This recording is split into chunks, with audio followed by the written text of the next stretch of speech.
नमस्कार, ये आकाशवाणी पटना है। अब आप अभिषेक दास से प्रादेशिक समाचार सुनिए। पहले मुख्य समाचार। प्रवर्तन निदेशालय ने सरकारी विभागों में टेंडर सहित अन्य मामलों में भ्रष्टाचार को लेकर पटना में 8 अधिकारियों के ठिकानों पर छापेमारी की। राज्य सरकार ने कहा, बटाईदार किसानों को पीएम किसान सम्मान निधि योजना में शामिल करने के लिए केंद्र सरकार को प्रस्ताव भेजा जाएगा। केंद्र सरकार उबर और ओला के मॉडल पर आधारित सहकारी टैक्सी सेवा शुरू करेगी। और पछुआ हवा के प्रभाव से प्रदेश के अधिकतर हिस्सों के तापमान में लगातार हो रही है बढ़ोतरी। बक्सर, खगड़िया और सीवान में अधिकतम तापमान 40 डिग्री सेल्सियस के पार। अब समाचार विस्तार से। प्रवर्तन निदेशालय ने सरकारी विभागों में टेंडर सहित अन्य मामलों में भ्रष्टाचार को लेकर पटना में 8 अधिकारियों के ठिकानों पर छापेमारी की है। ईडी की टीम ने भवन निर्माण विभाग के मुख्य अभियंता तारिणी दास के अनीसाबाद स्थित आवास पर छापेमारी की। यहां से 3 करोड़ रुपए से अधिक नकद मिलने की सूचना है। वहीं भारतीय प्रशासनिक सेवा के अधिकारी संजीव हंस से जुड़े मामले में ईडी ने नगर विकास और आवास विभाग, बुडको, बिहार राज्य पुल निर्माण निगम, बीएमएसआईसीएल से जुड़े कई इंजीनियरों और बिहार प्रशासनिक सेवा के अधिकारियों के ठिकानों पर छापेमारी की। सूत्रों से प्राप्त जानकारी के अनुसार छापेमारी के दौरान करोड़ों रुपए की चल अचल संपत्ति जब्त की गई है। साथ ही कई महत्वपूर्ण कागजात और डिजिटल उपकरण भी बरामद किए गए हैं। मुंबई की आर्थिक अपराध इकाई की टीम मधुबनी में एक डिजिटल शोरूम में छापेमारी की है। प्राप्त जानकारी के अनुसार टीम के अधिकारियों ने शोरूम के मैनेजर से पूछताछ की और उसे अपने साथ ले गई है। बताया जाता है कि ये छापेमारी महाराष्ट्र में न्यू इंडिया कोऑपरेटिव बैंक में करोड़ों रुपए के घोटाले के संबंध में की गई है। राज्य सरकार ने कहा है कि बटाईदार किसानों को पीएम किसान सम्मान निधि योजना में शामिल करने के लिए केंद्र सरकार को प्रस्ताव भेजा जाएगा। विधानसभा में एक प्रश्न के उत्तर में प्रभारी मंत्री डॉक्टर प्रेम कुमार ने कहा कि सरकार बटाईदार किसानों के हितों की रक्षा के लिए प्रतिबद्ध है। वैसे बिहार में महोदय, राज्य में कृषि विभाग के डीबीटी पोर्टल पर कुल 2 करोड़ 4 लाख किसान पंजीकृत, जिसमें कुल 1 करोड़ 78 लाख रैयत और 26 लाख गैर किसान महोदय करके। तो निश्चित तौर पर सरकार इस संबंध में केंद्र सरकार से आग्रह करेगी कि पीएम किसान सम्मान निधि योजना में बिहार के गैर किसानों को लाभ मिले। राज्य सरकार ने कहा है कि बेतिया राज्य की भूमि पर वैधानिक अधिकार रखने वालों को किसी प्रकार की चिंता नहीं करनी चाहिए। विधान परिषद में एक ध्यानाकर्षण प्रस्ताव का उत्तर देते हुए राजस्व और भूमि सुधार मंत्री संजय सरावगी ने कहा कि निर्धारित मानकों को पूरा करते हुए जिन लोगों का बेतिया राज्य की भूमि पर कब्जा है वह बरकरार रहेगा।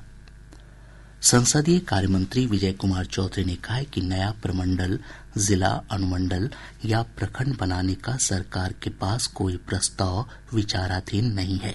श्री चौधरी विधान परिषद में राजद के कुमार नागेंद्र और उर्मिला ठाकुर के गैर सरकारी संकल्प पर सरकार की ओर से जवाब दे रहे थे।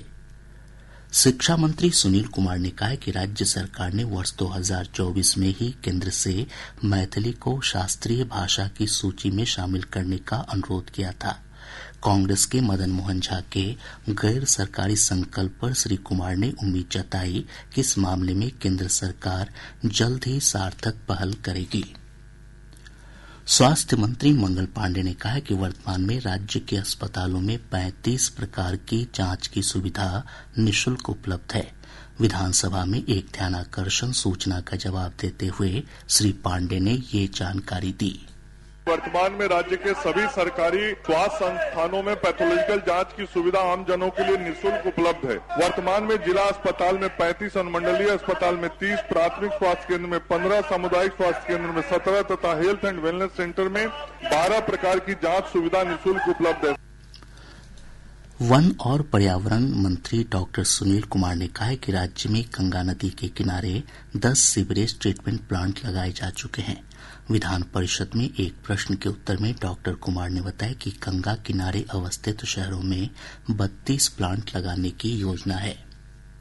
उप मुख्यमंत्री सह कृषि मंत्री विजय कुमार सिन्हा ने प्रदेश में मखाना बोर्ड के गठन की प्रक्रिया को शीघ्र पूरा करने के लिए अधिकारियों को कृषि मंत्रालय से वार्ता करने का निर्देश दिया है।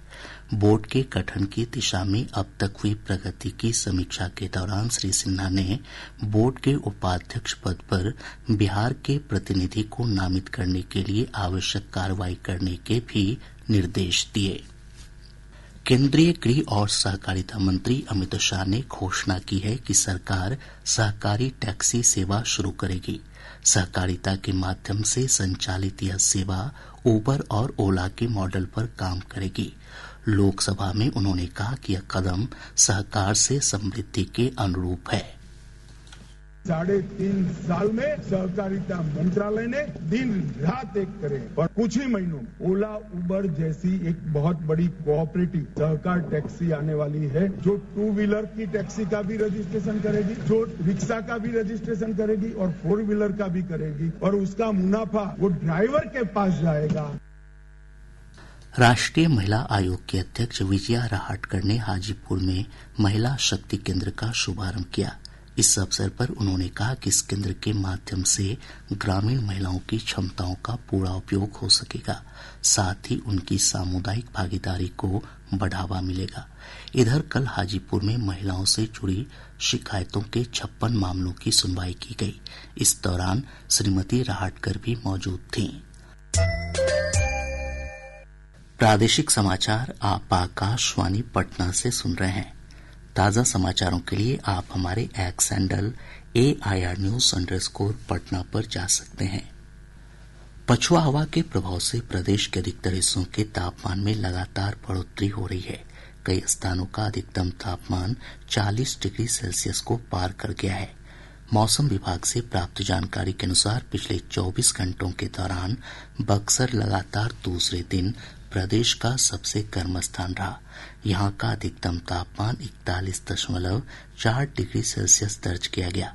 वहीं खगड़िया का अधिकतम तापमान 40.6 डिग्री, सीवान के जीरादेई का 40 डिग्री और राजधानी पटना का अधिकतम तापमान 38.6 डिग्री सेल्सियस रिकॉर्ड किया गया। मौसम विज्ञान केंद्र पटना के अनुसार अगले 2 से 3 दिनों के दौरान औसत तापमान में 1 से 3 डिग्री सेल्सियस तक की और बढ़ोतरी हो सकती है। अगले 2 दिनों के दौरान प्रदेश का मौसम शुष्क बने रहने की संभावना है। अगले 2 से 3 दिनों के दौरान राज्य के अधिकांश स्थानों के अधिकतम तापमान में 2 से 3 डिग्री सेल्सियस क्रमिक वृद्धि होने का पूर्वानुमान है। तत्पश्चात अधिकतम तापमान में कोई विशेष परिवर्तन नहीं होने की संभावना है। अगले 2 दिनों के दौरान राज्य के अधिकांश स्थानों के न्यूनतम तापमान में 1 से 3 डिग्री सेल्सियस क्रमिक वृद्धि होने का पूर्वानुमान है। तत्पश्चात न्यूनतम तापमान में कोई विशेष परिवर्तन नहीं होने की संभावना है। राज्य सरकार ने प्रदेश के सभी स्वास्थ्य संस्थानों को गर्मी से होने वाली बीमारियों की रोकथाम के लिए परामर्श जारी किया है।